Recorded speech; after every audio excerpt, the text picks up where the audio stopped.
Sa kanyang panahon, may mga taong dahil sa pagmamahal sa pamilya ay nagagawang isakripisyo ang kanilang sarili. Ganito ang naging karanasan ni Olive sa ating dunang Sa Kanyang Panahon.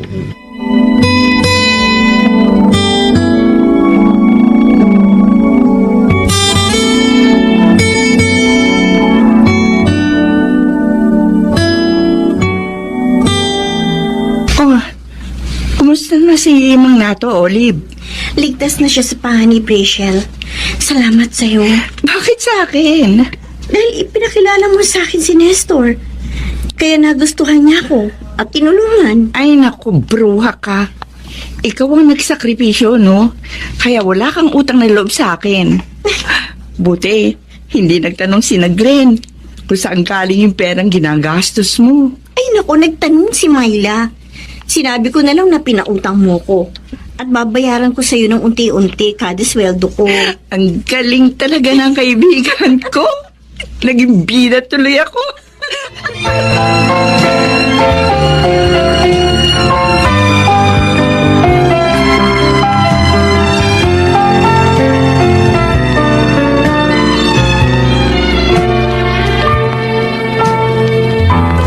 Ay, kain na tayo, Tay.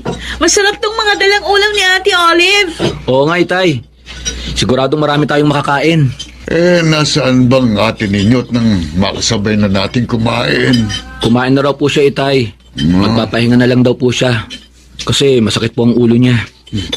Ang bait talaga ng ate ninyo. Lagi tayong naaalala. Ay, ako totoo po yan, Tay. Binigay na nga niya yung 1 week allowance namin ni Kuya Glenn eh. Oh, Para daw kahit mawala siya ng pera, naulan niya ng bigay para sa amin. kaya kayong dalawa ha. Huwag niyong pasasamayin ang loob ng ate niyo. Mag-aral kayong mabuti. At huwag niyo siyang bibiguin. 2 weeks tayong mawawala? Bakit? Saan tayo pupunta? O hindi sa Baguio at sa Boracay, dear. Doon tayo magre-relax. Ganun ba? Oh, bakit parang nalungkot ka? Hindi ka ba natutuwa na makakapasyal ka? Bibili kita doon ng mga gamit mo. Pati pamilya mo. Ipamimili din natin para may pasalubong ka sa kanila. Masaya naman ako na makakarating ako doon. Kaya lang, iniisip ko kasi kung anong sasabihin ko sa kanila. Alam mo naman na lihim sa kanilang tunay kong trabaho. Pati na yung relasyon natin.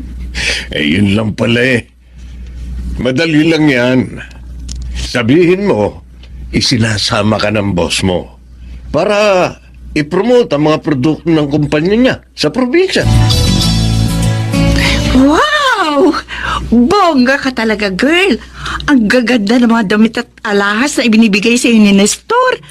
Ang swerte mo talaga. Ay, ewan ko ba kung swerte nga matatawag ito. Bakit naman ganyan ang sinabi mo? Kasi alam ko namang mali ang pakikipagrelasyon ko sa kanya. Ginagawa ko lang ito upang matulungan ang pamilyang kumupkup sa akin at nagmahal. Kaya nga bilib ako sa'yo, Olive eh. Hindi lahat makakaya yung sakripisyong ginawa mo. Lalo na hindi mo naman kadugo si Mang Nato. Inampung ka lang nila nung maulila ka. Pero kahit ganun, tinrato nila ako ng mabuti at minahal. Sana lang kung dumating ang panahon na malaman ni na Tatay Nato ang lahat. Sana maunawaan nila ako at mapatawad.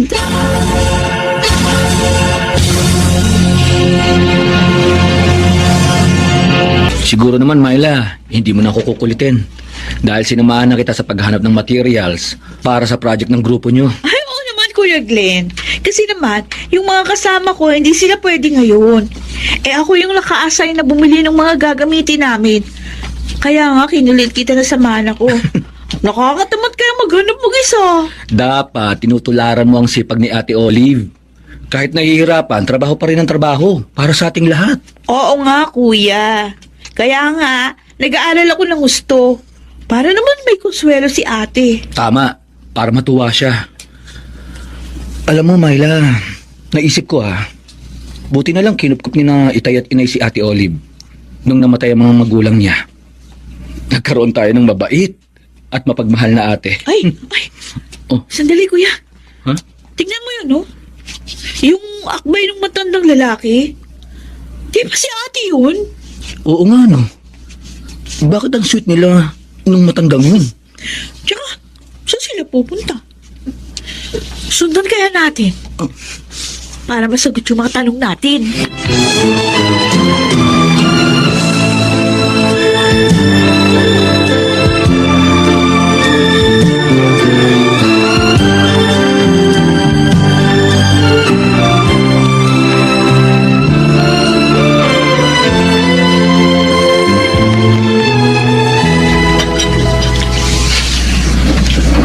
Ayaw namin kumain.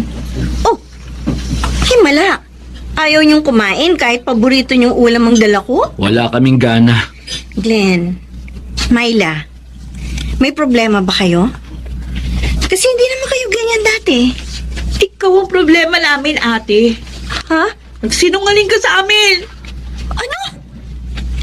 Hindi kita maintindihan, Myla. Akala namin promo girl ka sa isang malaking kumpanya na malinis ang trabaho mo. Oh, Yun pala, may sugar daddy ka? nakita namin kayo sa mall, ha? Habang akbay ka ng lalaki na kasing edad na ni Itay. At sinundan namin kayo. Nakita namin ang lahat. Kaya hindi ka na makapaglilihim pa. Sorry. Sorry, Glenn. Myla. Paano mo siya nakilala? Sa bar? O ibinugaw ka ni Rachel? Siguro, inimpluwensyahan ka ng bar girl na yon. Hindi. Hindi totoo yan. Huwag kayong magalit sa kanya. Oo, tinulungan niya ako mapasok bilang escort girl. Pero ako ang nagdesisyon noon. Para maipagamot si Itay nato. At gumaling siya. Masama pa rin ang pinasok mong trabaho. Bilib pa naman kami sa'yo? Yung pala, masama kang babae. Masama! Yung pala ang dahilan. Kaya ganyan na lang ang pag-iyak mo. Napakasakit, Nestor. Napakasakit ng mga sinabi nila sa akin. Nabigla kasi sila. Pero pasasamba, maiintindihan ka rin nila. Pero ang gusto nila, umalis na ako doon. Ganun ba? O edi, umalis ka na muna doon. Ikukuha kita ng isang magandang apartment. Yung magiging komportable ka. Mabuti nga yun para makapagsama na tayo. Pero Nestor, may asawa ka. At kahit anong oras maaari siyang bumalik ng Pilipinas. Hindi niya malalaman ang relasyon natin. Kahit na ibahay pa kita. Ayoko. Lalo lang magagalit sa akin ang pamilya ko pag ginawa ko yun. O anong gagawin mo?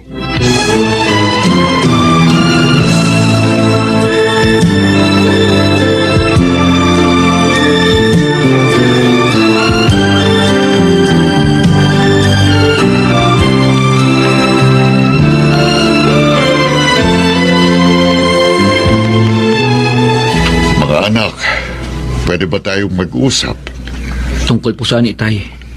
tungkol sa Ate Olive nyo? Galit kami sa kanya, Tay. Ang sama niya. Sinungaling siya. Pinapaniwala tayong malinis ang trabaho niya. Hindi naman pala. Gusto namin umalis na siya dito. Alam kong mali ang ginawa niya. Pero sana naman, huwag kayong maging ganyan kalupit sa kanya. Itay, kinakampihan niyo pa po siya? Hindi, Glenn. Kasasabi ko lang, mali ang ginawa niya. Ang gusto ko lang alalahanin niyo na nagawa niya yon dahil sa pagmamahal sa atin. Para maipagamot ako sa aking prostate cancer at upang makapag-aral kayo. Tay? Kung hindi niya ginawang sakripisyong yon, palagay niyo kaya, buhay pa ako mga anak. Kasi naman, Itay, Ang dapat nating gawin, tulungan siya magbagong buhay. Ako, maaari naman ako magtrabaho. Magtitinda-tinda ako para kahit papaano'y kumita ako. At kayong dalawa, mag-working student kayo. Huh? Gusto niyo magtrabaho kami? Oo, tayong lahat. Para hindi na kailangan pang gumawa ng masama ng ate ninyo. Maitaguyod lamang tayo.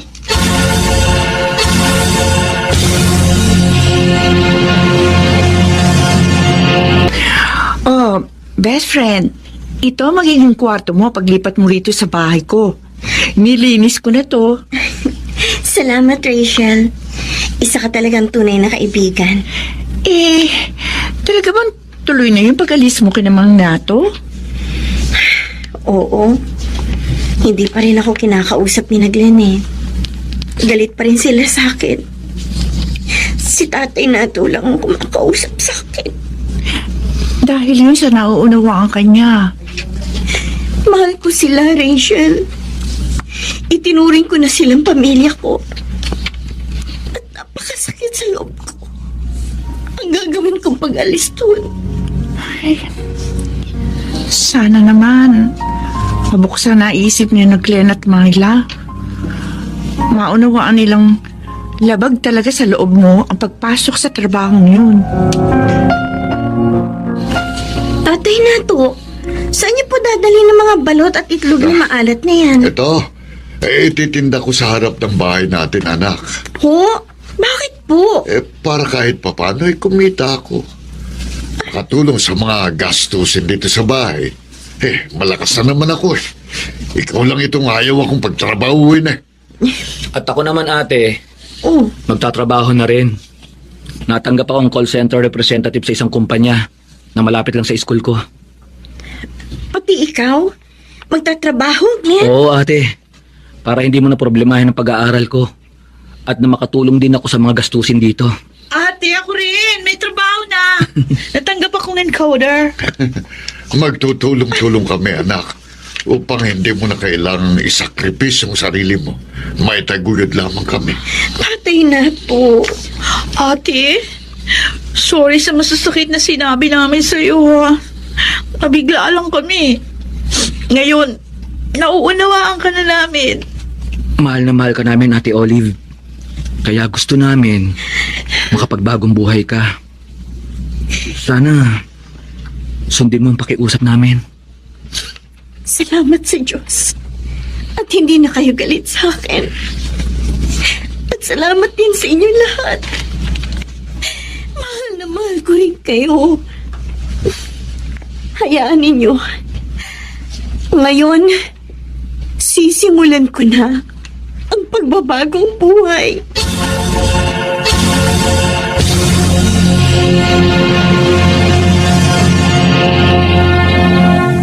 Sa kanyang panahon. Pinakamasakit sa isang ina ay ang matapos gawin ang lahat para sa anak ay bigo pa rin siyang mapabuti ito. Ito ang naging karanasan ni Selena sa ating dulang sa kanyang panahon.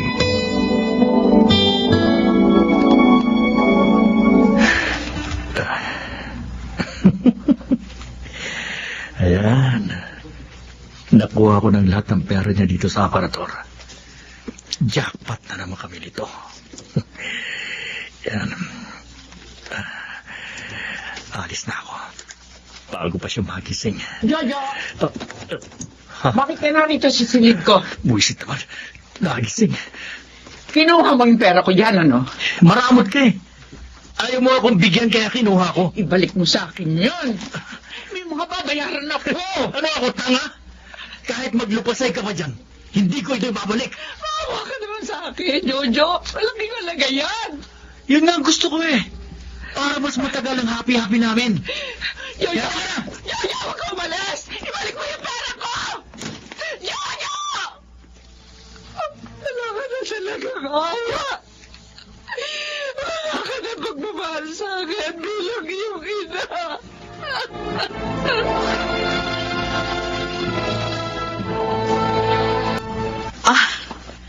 Yun naman pala nangyari.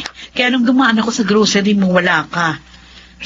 Kawawa ka naman. 2 linggong kita ng grocery yung ninakaw niya. Rodora, saan ba ako nagkamali? Paano na-attempt na gawin to sa akin ng aking anak? Naging mabuting ina naman ako sa kanya. Binigyan ko siya ng edukasyon at magandang kinabukasan. Kaya lang, ang anak mo ang kusang pumili sa maling landas. Oo nga. Tama si Mang Lucio, Selena. Hindi mo kasalanan yung pagkaligaw ng landas ni Jojo. Dapat kasuhan mo siya dahil sa ginawa niya pagnanakaw sa'yo para matuto siya ng leksyon. Yun nga kaya ang dapat kong gawin. Anak, hindi mo dapat ipagkibit balikat ang nangyari. Baka ulitin pa niya yun.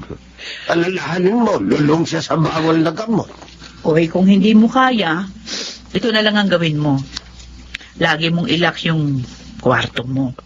Para hindi na siya makapagnakaw pa sakaling bumalik pa dito.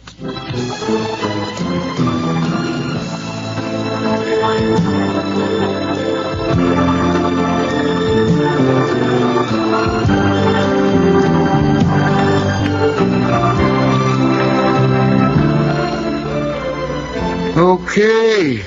Ibang klase ka talaga, Joe. Siyempre. Kapag sinabi mo natutupad, Ako pa. gusto mo ng maraming binabata. Ito na. Ang dami nga. Oh. Bilib na bilib ka talaga sa akin, Bilib na bilib, tol. At mula ngayon, Ano? King Jojo na itatawag ko sa'yo. Ha? Ha? King Jojo? Eh dahil para kang hari, lahat ng ginusto natutupad. Ayos yan ah. O, di ba? Mula ngayon, ako na si King Jojo. Oo. O ba? Ha? Tom, Oh, alis mo na si King Jojo ha. saan ka pupunta? Eh, may hinahanap ako eh. Ha? Gusto ko ng iba pang trip to heaven.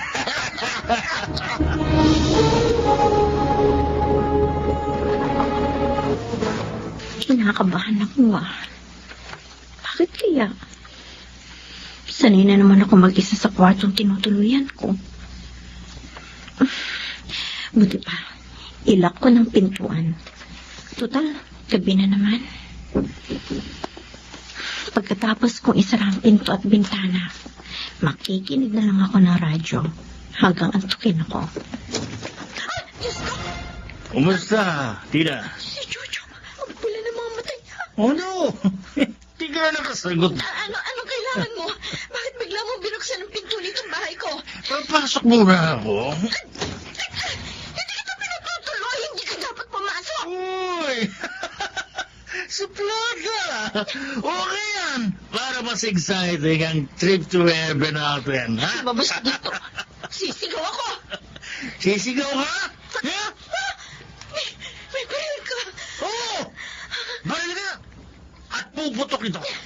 Oras na sumigaw ka. Huwag. Huwag, Jojo. Mawawa ka. Uy!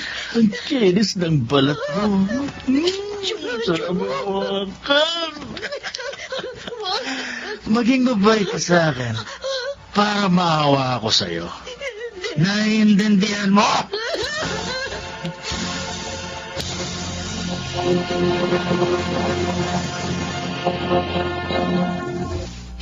Pinasamantalahan niya ako. Ginahasa ako ng walang niya yung anak, Alisalina. Diyos ko. Anak ko. Tinutukan niya ako ng baril at pinasok sa inuupahan ko. Sobra na talaga yung batang niya. Kahit ang ibang tao, pinipinsalanan niya. Dapat kasi, hindi niyo kinukonsinte ang Alisalina. Dapat pinahihiyaan niyo ni siya. Ginawa ko na yun, Tina. Pero binalikan pa rin niya siya muna makalabas sa rehab. Hindi ko siya mapapatawad sa ginawa niya. Anong gagawin mo? Kakasuhan ko siya, Mang Lucio. Gusto kong mabulok siya sa bilangguan.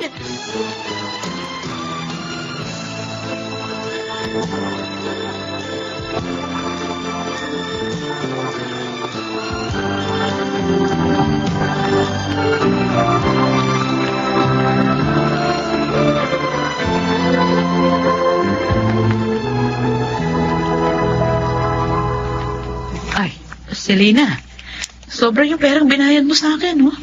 Oh, eto. Ay, sobra ba? Oo. Naku, maraming salamat sa pagsasabi mo, ha? Pasensya ka na, Rodora.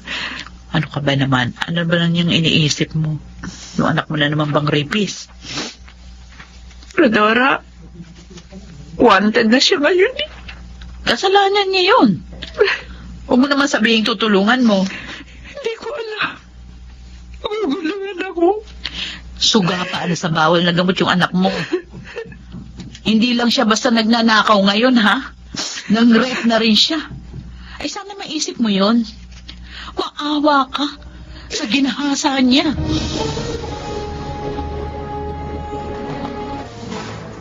Nakatapos na ako mag-shower. Ay, sana naman makatulog ako ngayon. Ilang gabi na ako hindi mapagkatulog. Ay, lalabas na ako ng banyo. Hello, Mami! Jojo! Jojo, bakit ka narito? Bahay natin to, kaya natural lang na umuwi ako dito. Hinahanap ka ng mga pulis dahil sa ginawa mo kay Tina. Hanggang yun? Nagsumbong pala. Anak, hindi mo dapat ginawa yun. Malaking kasalanan niya sa Diyos. Kaya ikaw na lang ang pinuntahan ko eh. Para wala na problema. Anong ibig mong sabihin, Jojo? Ikaw ang isasama ko ngayon sa trip to heaven ko. Anak ko, anak ko! Bawa ka sa akin! Nanay mo ko! Sa akin ka nanggaling!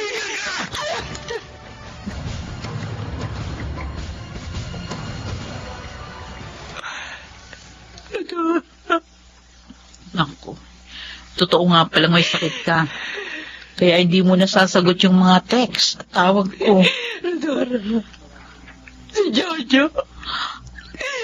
Si Jojo. Naku, alam ko. Alam ko na ang ginawa niya. Sinabi sa akin ni Mang Lucio.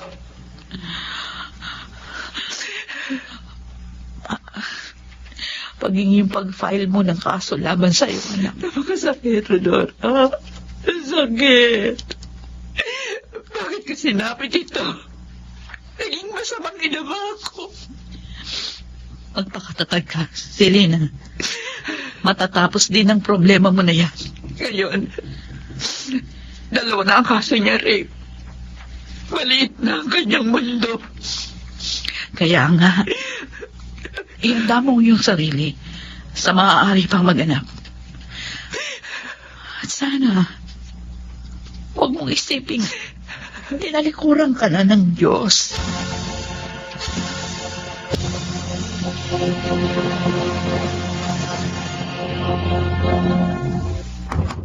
Aling Selena? Mang Lucio? Mang Lucio, buksan niyo po ang pinto! Bakit Tina? Ano nangyari? Mang Lucio, napanood ko sa TV si Jojo. Nahuli na ba siya? Patay na ho siya. Binanod daw po niya ang isang pulis habang dinarakip siya. Wala na ho si Jojo. Wala na ang walang iyang nagsamantala sa amin.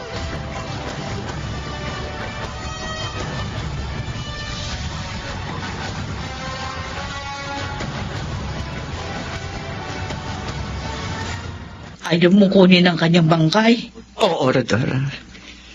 Bahala na sila sa lalaki yun. Wala na akong pakialam.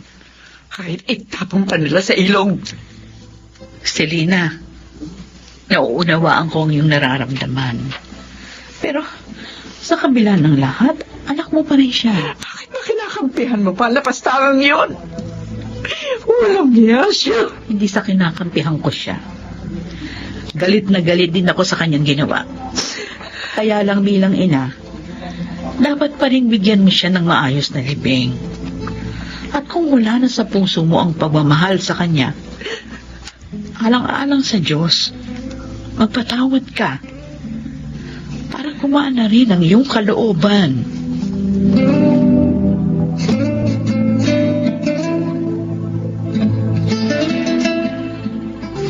Totoo ba ang sinabi mo, anak? Kukunin na natin ang bangkay ni Jojo. Opo, Papa. Tama po kayo ni Rodora. dapat ko pa rin siyang bigyan ng maayos na libing. Kasala man siya sa akin. Ngunit nasa Diyos na ang paghatol sa kanya. Ay, salamat naman at nagbago rin ang isip mo. Alam sa Diyos, Papa. Gagawin ko ito sa aking anak.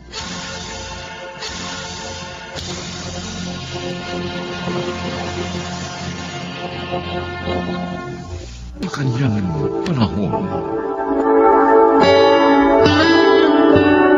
Gaano nga ba kadaling tanggapin sa sarili ang isang kasalanan? Gayon din ang pakumbabang paghingi ng tawad. Mga kaibigan, narito't ating pakinggan ang naging karanasan ni Amalia sa ating dunang sa kanyang panahon. Amalia! Amalia! Loko, yung asawa ni Sandro, sinulog ang sariling katawan. Ha? Diyos ko, si Carla, nasa daw siya, Aling Gloria? Nandun sa bahay nila. Pinagtutulungan ilabas ang dumating ng mga bumbero. Buti na lang, Kabo. Ano kami lang na barangay huli yung istasyon ng bumbero, kaya nakaresponde agad ang mga fire volunteer. Ay, dali, tayo na, Aling Gloria, tingnan natin kung anong pwede natin maitulong sa sitwasyon ni Carla. Oo nga, yan talaga ang sasabihin ko sa iyo. Tara na, tara!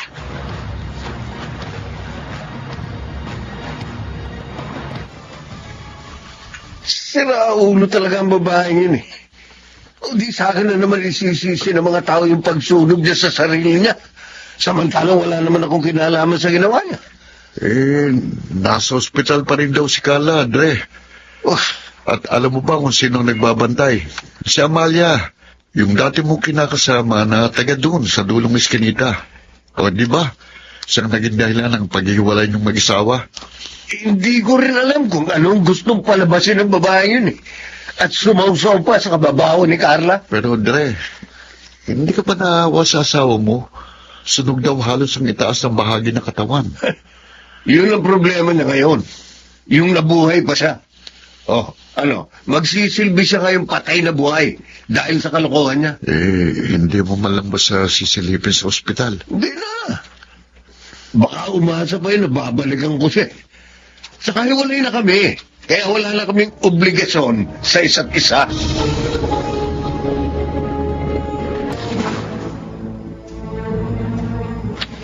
Carla, natutuwa ako. Nagkamalay ka na. Pero Hindi ako natutuwa. Nagkamali ako. Hindi na rin ako. Dapat dinala dito sa ospital. Ayoko naman mabuhay talaga. Gusto ko na mamatay. huwag mo sabihin yan. Sikapin mo ngayon, lumakas ka. Para madali kang gumaling. Pati ang mga sugat mo, para gumaling agad. Para mabilis ka makalabas dito sa ospital. Para kanino pa ba ako dapat mabuhay? Magmula na mamatayan ako naman na sa akin sa nabupunan. Magmula na iwan ako ni Santo.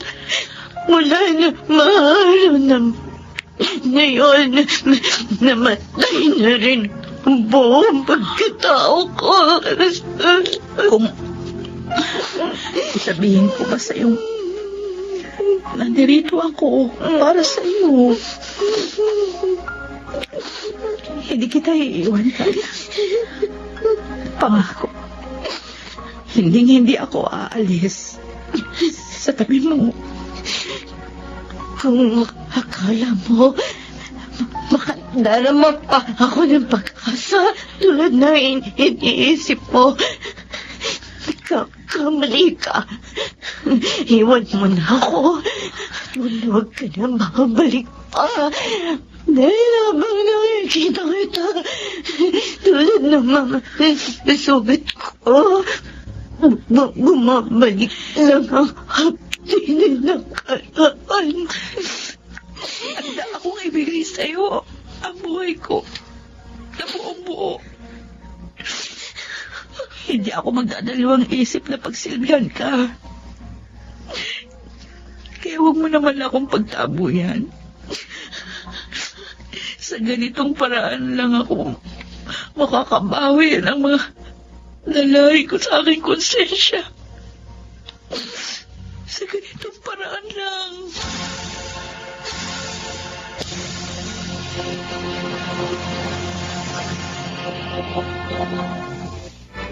Andito ka na pala, anak. Halika na magkape. Ito't nakapagprito na rin ako ng itlog tsaka daing na tilapia para sa almusal. Ang totoo, anak, hinintay rin kitang umuwi kagabi. Hanggang nakatulog lang ako. Ay, kasi po tay, hindi ko Oh. maiwan si Carla. Panay ang daing niya. Bakit? Kumikirot po yung kanya mga sugat. Anak, isang bagay lang, ha? Huwag mo namang masyadong pababain ang sarili mo sa sitwasyon, ha? Sapat na yung sinilip mo siya sa ospital. Pero huwag namang halos gampanan mo lang lahat ng mga pangailangan niya roon. Nag-iisa lang po sa buhay si Carla, itay. Wala talagang mag-aasikaso sa kanya sa ospital. Inaalala ko rin naman kasi ang kalusugan mo. At saka baka kung mapabayaan mo rin ang pagtuturo mo. May mahirap namang maisakripisyo mo ang mga bagay-bagay dahil lamang sa sitwasyon ng asawa ni Santo. Huwag ko kayo mag-alala, itay. Alam ko pong ibalanse ang aking mga oras. Kaya hindi po maaapektuhan yung online class ng aking mga estudyante. O siya, sige, ikaw ang bahala lang. Pero sana ingatan mo rin ang sarili mo. Magpahinga ka kapag hinihingi ng katawan mo ang pahinga. Aba, pahalagahan mo rin ang buhay mo.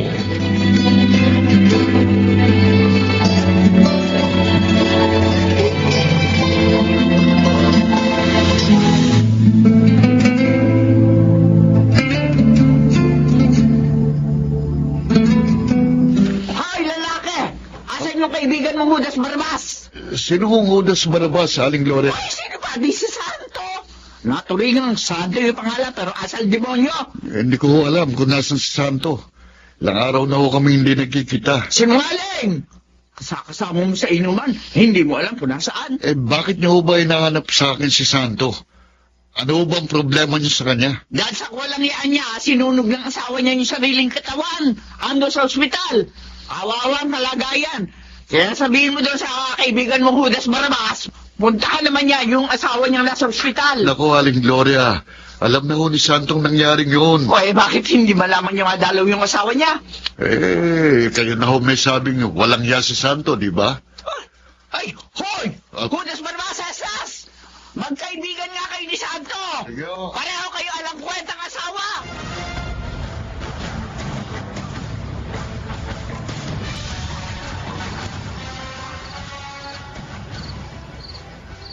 Talaga bang hindi mo ako titigilan ng kasusunod mo, Amalia? Nasa ospital si Carla. Oh, Ano ba ang tinamong sunog sa katawan? Nagka-infeksyon na nga yung mga sugat niya at pwede niya yung ikamatay. kung oras na ba niya mamatay? O ano ngayon? Ano ka ba, Santo? Wala ka na ba talagang konsensya? Kaya kahit kamatayan ng asawa mo na pinag-uusapan, wala ka pa rin pakialam? Ano ba kasi ang drama mo at pinakikialaman mo ang buhay ni Carla? Tapos sinadamay mo pa ako. Dahil hanggang ngayon, sinusumbatan pa rin ako ng budhi ko. Nung araw na mag-away kayo dahil sa pagtatanggol mo sa relasyon natin, nung itulak mo siya sa hagdan at mahulog, nang makunan siya sa magiging anak nyo, kitang-kita ko yung dugong umaagos sa mga hita niya. Pero anong ginawa mo? Sa halip na dalhin mo sa ospital, iniwan mo lang siyang mag-isa. Tapos na yun. Matagal na nangyari yun. Parang tayo, di ba? Tapos na tayong dalawa, pero bakit ayaw mo pa rin akong tantanan? Siguro mo, dahil magkaiba tayo, Santo. Kung wala ka nang natitirang konsensya sa pagkatao mo, ako meron pa. Nagbigay na ng taning ang doktor sa mga araw na pwede pang itagal ng buhay ni Carla. Kung wala ka nang konsensya, sana lang umiral pa sa'yo ang pagiging isang tao.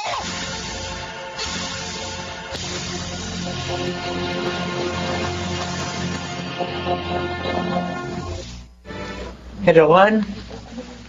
Heron, nasaan ba si Amalia? Nandito na kasi yung pinabili niya sa akin mga kakanayan para sa huling gabi ni Carla. Umalis sandali. May mga ayusin pa kasi siyang mga papeles sa pagsasalin ng kanyang memorial plan para sa pagpapalibing kay Carla. Napakabuti ni Amalia. Hanggang sa huling sandali, tinupad niya yung pangakong hindi niya iiwan si Carla. Naligaw lang ng landas ang anak ko. Pero pagkaraan yon, wala siyang hinangad kundi maituwid ang kanyang naging pagkakamali. Sinubok lamang siya ng mga pagkakataon, Heron. Ang mahalaga, hindi nawala sa puso't isip niya ang kabutihan. Nanatili siya mapagkalinga sa kapwa, lalo na kay Carla.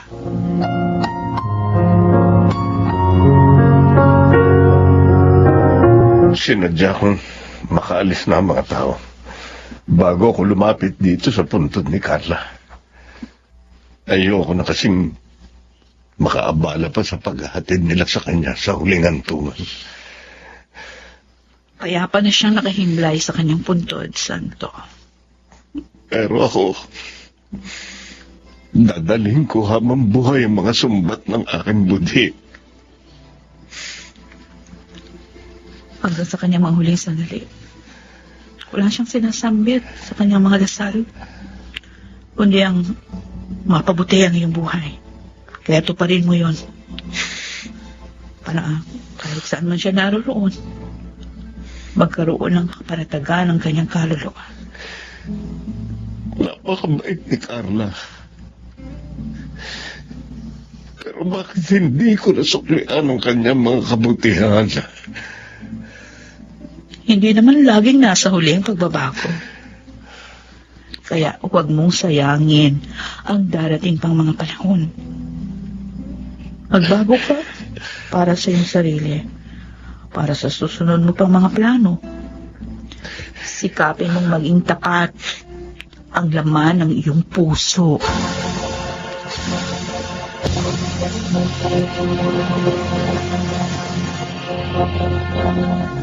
Sa kanyang panahon.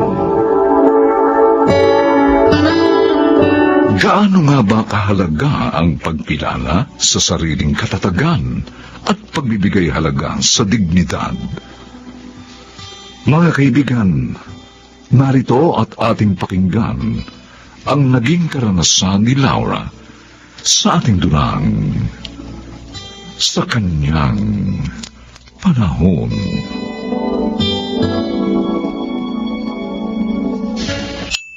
Laura, customer number mo na nakadisplay sa screen ng bank teller mo, ano? Oo nga pala, sandali. Pupunta na ako doon. O yung mga ID na kakailanganin mo.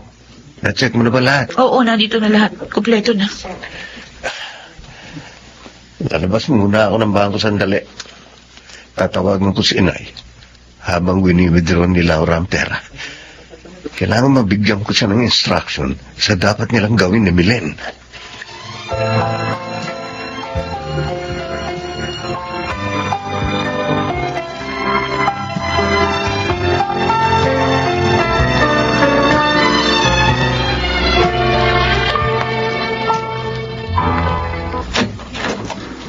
Oh, Nay? Bakit kayo nag-i-empake ng mga damit nyo?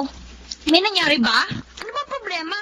Lilipat tayo ng bahay, kaya impake mo na rin mga damit mo. Dalian mo! Pero kalilipat lang natin dito Mag-aanim na ban pa lang po tayo nangungupahan sa lugar na to. Chika, di po ba ikakasal si Charlie kay Ate Laura? Ano nga, maraming tanong pa. Milen, basta bit-bitin mo na mga damit mo. Dahil kapag tumawag ulit ang Kuya Charlie mo, kailangan nandoon na tayo sa lugar na sinasabi niya.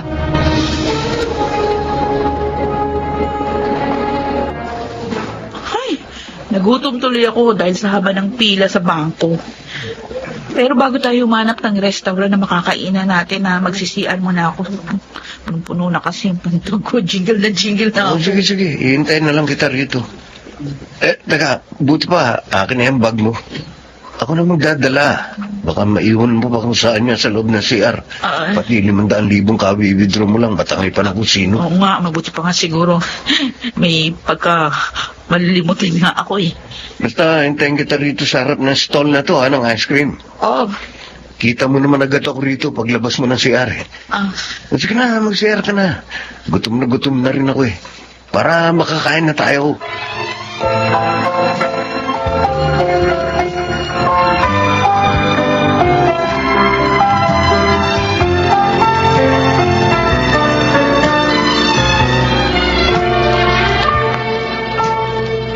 Magandang tanghali po, Mang Cesar. Oy, gandang tanghali naman. Kayo po palang bantay dito sa grocery ni Laura. Oo, Miguel. Nagpunta kasi sa bangko si Laura para mag-withdraw ng perang gagamitin nila sa kasal nila ni Charlie. Oh, Kanina pang umaga sila umalis eh. tuloy na po palang pagpapakasal nilang dalawa. Ay, naku ako man. Nabilisan din sa mga pangyayari dahil ilang buwan pa lang ang relasyon nila. Pero ganun pa man, hindi na rin ako tumutol. Talaga ako nasa wastong edad na sila para magpakasal.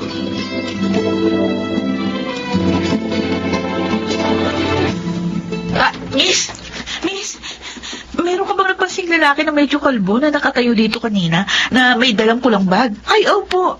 Nagmamadali pong dumiretso sa exit nitong mall. Tapos, pagkalabas niya, nakita ko siya, sumakay agad ng taxi. Ay, Diyos ko! Ang pera ko! Ayokong isipin tinangay ni Charlie ang pera!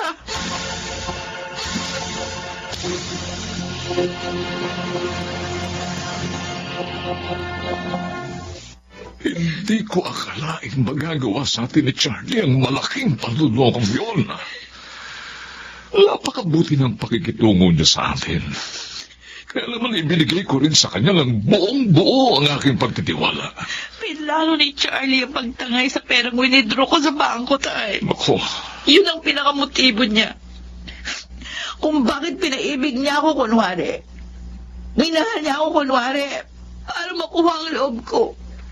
Para madali rin niyang may sakatuparan ng kanyang balak. at pati pala pamilya niya. Kasabwat niya sa ganoong modus niya. Nagulat nga raw yung kanilang kasera kung bakit wala na ron sa kwartong inuupahan ng kapatid na babae ni Charlie. Saka yung nanay niya. Kung yung pera lang, kikitain ko pa rin yun, tayo kikitain natin. Pero itong dugong pumipigtig sa sinapupunan ko. At Gagawin itong komplikado ang aking buhay. anak, nagdadalang tao ka. Susurpresahin ko nga po sana siya. Sasabihin ko sa kanyang kalagayan ko kapag kumain na kami sa Oh, restaurant. Diyos ko. Pero hindi na nga nangyari. Dahil bigla na lang siyang nawala sa lugar na pinag-iwanan ko sa kanya.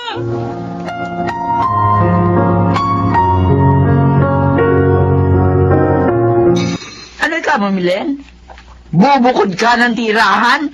Hihiwalay ka na sa amin ng Kuya Charlie mo? Ayoko na ng ganitong buhay na palipat-lipat, patago-tago na eh. Bakit, Milen? Ano ba problema mo?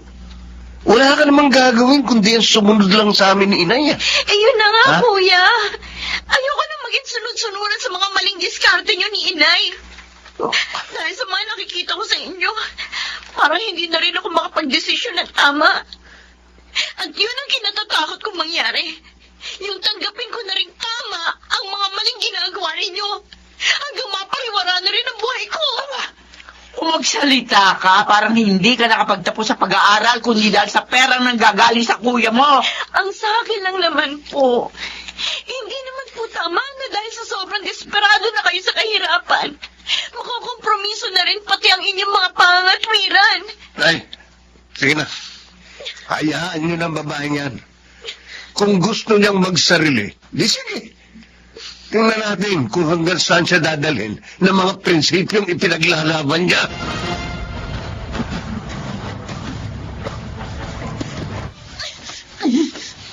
Laura? Laura, ano ginagawa mo? Bakit mo sinasaktan ng sarili mo? Gusto kong mamatay ang sanggol na nasa sinapupunan ko, Miguel. Ano? Dahil kung patay na siya, makakapagsimula uli ako ng buhay na normal. Yung ako lang, buhay ko lang. Laura, may karapatan din ang magiging anak mo na maisilang at maranasan ng mabuhay. Wala siyang kinalaman sa mga nangyari. Kung kaya hindi siyang dapat managot sa kasalanan ginawa ni Charlie. At ako, wala ba akong karapatang mamili na wala magkaroon ng kapanatagan nang wala siya sa buhay ko? Kaya pabayaan mo na akong patayin ng sanggol at buwan sa loob Laura! ko. Hayaan mo na ako! Laura, ano ba?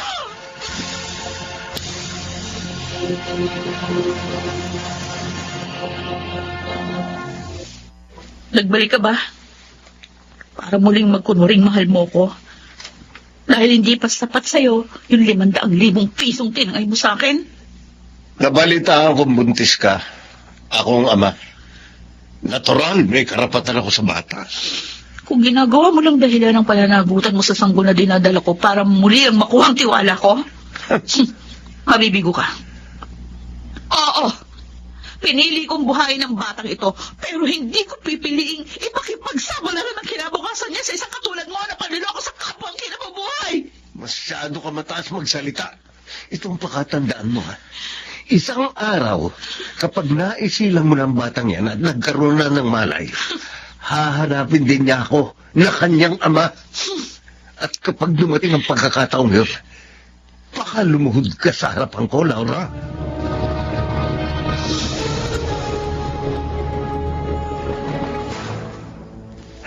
Milan!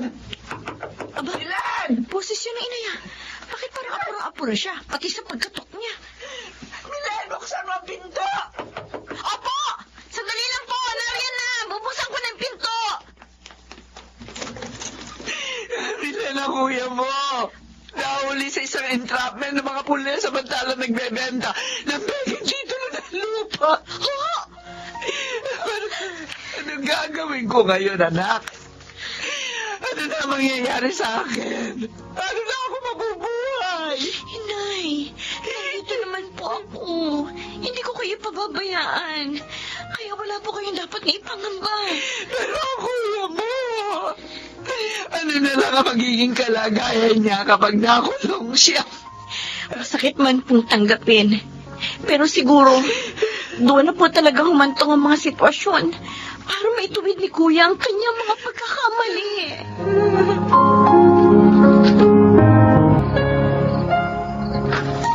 Minsan sa buhay ng tao, hinihingi ang isang pagpapasya. Hindi lang para sa ating mga sarili, kundi para rin sa mga taong magiging mahalagang bahagi ng mga buhay natin. Tulad ng batang ito na isisilang ko.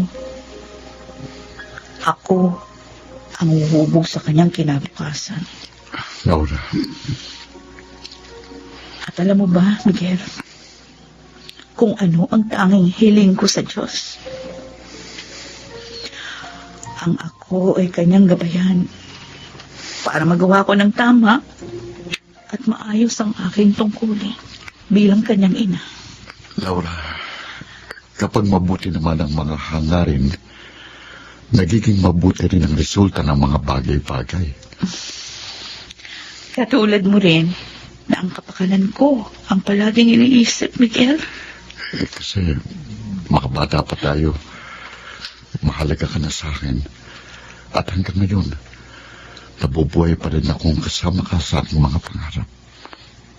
Maraming salamat sa mga pagmamalasakit at kabutihan mo sa akin. Kailanman, hindi mo ko iniwang nag-iisa, bigo, at nagugulo ka ng isip. Ikaw ang palaging naroroon sa mga sandaling tila baguguho na ang aking mundo. Palagi at palagi kitang hahanapin para pasalamatan.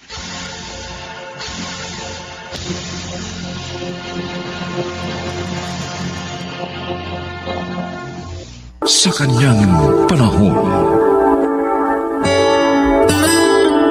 may mga taong sa kagustuhang mailigtas ang sarili ay ginagamit ang kanyang kapwa walang alintana kung makasakit man siya. Mga kaibigan, pakinggan po natin ang naging karanasan ni Vanji sa ating dulang sa kanyang panahon.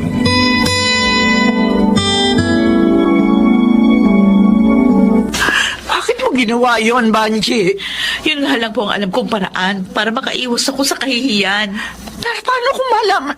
Nay, patay na patay sa akin si Nelson. Kaya nga madali ko nagawa ng paraan na may mangyari sa amin. Kaya wag na kayong tumutol pa sa kasal namin. Nakakaawa naman si Nelson. Huwag niyo siyang intindihin.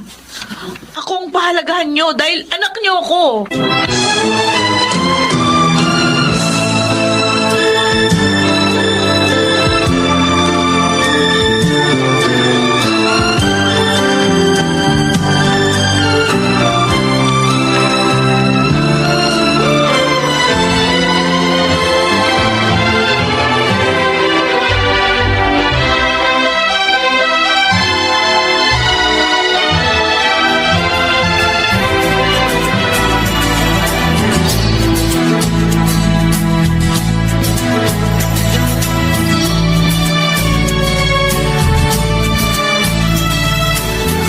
Nelson?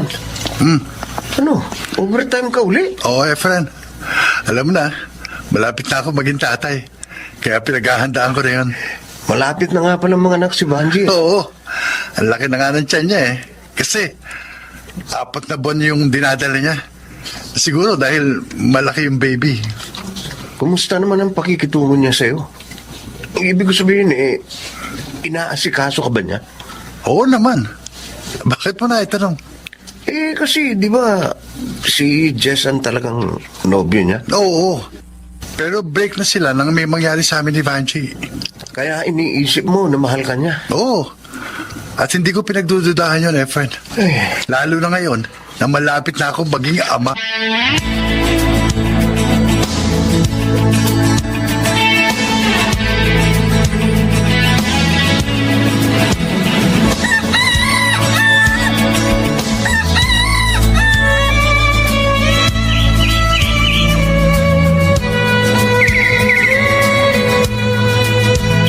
Ay, ang cute naman ng baby mo, Vanji. Ang kwapo, oh. Kamukhang kamukha ni Jess. Bibig mo naman, Emmy. Ano kami makarinig sa'yo? Sus, tayo dalawa lang naman ang narito. Wala si Nelson. Iba na rin yung nag-iingat. Buti hindi nahalata ni Nelson na hindi niya anak yung batang isinilang mo. 7 buwan pa lang kayong kasal, nanganak ka na. Nagawan ko na ng paraan yun. Doon ako nanganak to sa kakilala kong kumadrona. Kaya hindi ako sumabit. Ang galing mo talaga. Ayoko mabilad sa kahihiyan. Kaya ginawa ko ang lahat ng yun. Kaya alam, minsan, nahihirapan ako. Bakit? Nagkukonsensya ka? Di yun. Ano? Nahihirapan akong asikasuhin si Nelson. Kasi di ko naman siya talagang mahal. Ay, ibig mo sabihin, mahal mo pa rin si Jess kahit iniwan ka?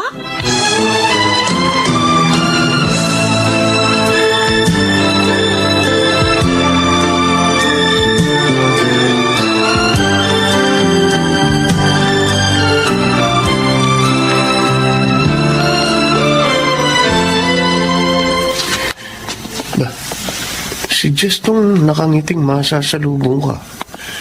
Oo, siya nga. Kumusta, Efren? Eto. Ayos naman.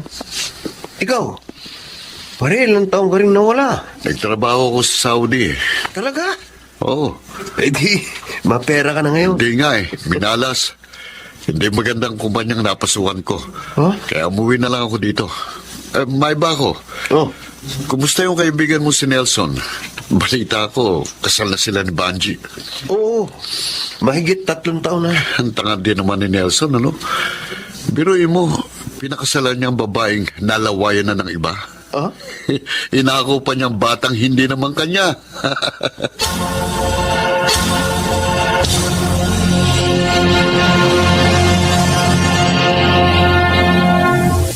Yun ang sabi niya sa akin nung makita ko siya kahapon. Ang walang hiya. Nelson, alam mo ba na hindi mo tunay na anak yung bata? Pinagtapat ba yun sa'yo ni Banji? Friend, Kasi kung hindi, dapat hiwalayan mo siya. Dahil niloko ka niya.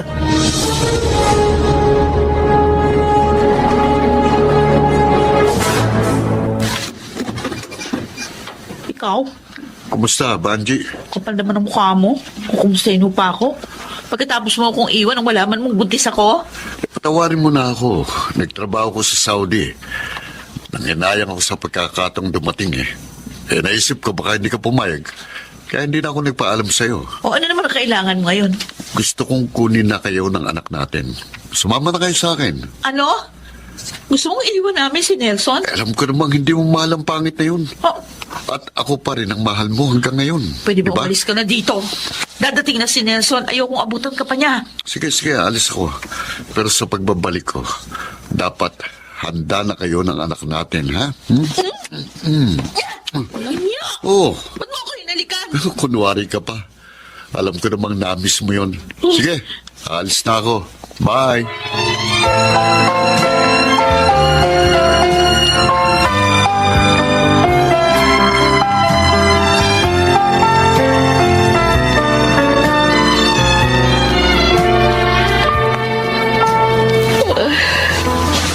Nelson, pati ka pa natutulog. hindi pa kasi ako dalawin ng anak. Si Junior nga pala, tulog na tulog doon sa higa niya. Batang yun talaga. Hindi talaga natutulog agad John kung hindi ikaw yung magpapatulog. No, bakit mo ako tinititigan ng ganyan? Gusto ko lang pagsawain ang mga mata ko Ha? sa pagtitig sa mukha mo kasi.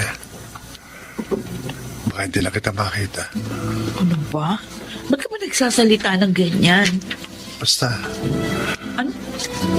huwag mong kalilimutan, Panchi, ha? Na? Mahal na mahal kita. Kayong dalawa ni Junior.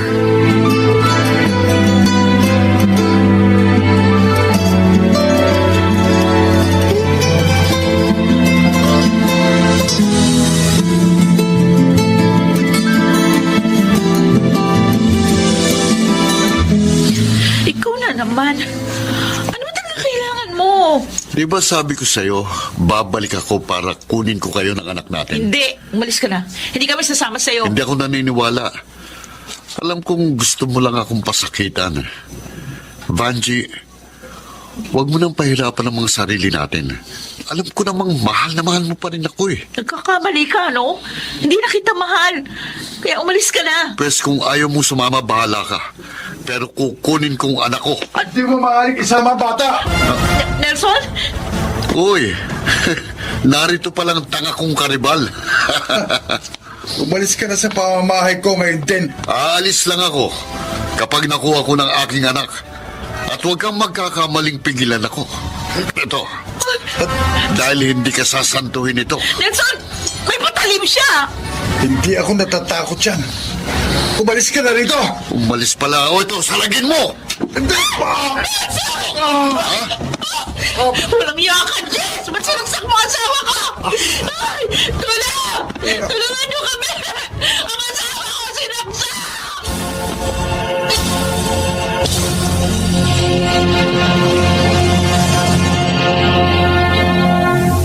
Diyos ko, parang awa niyo na po.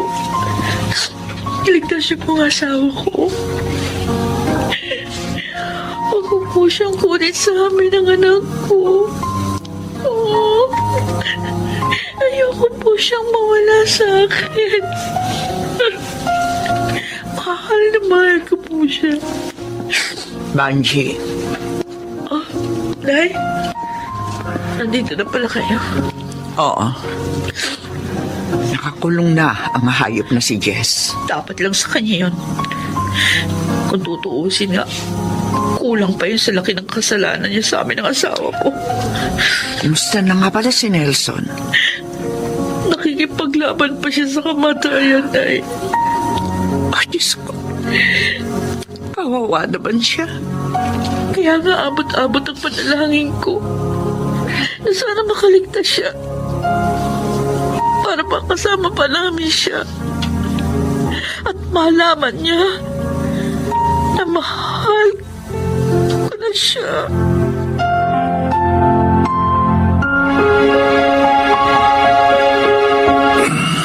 Fanchi. Nelson, salamat.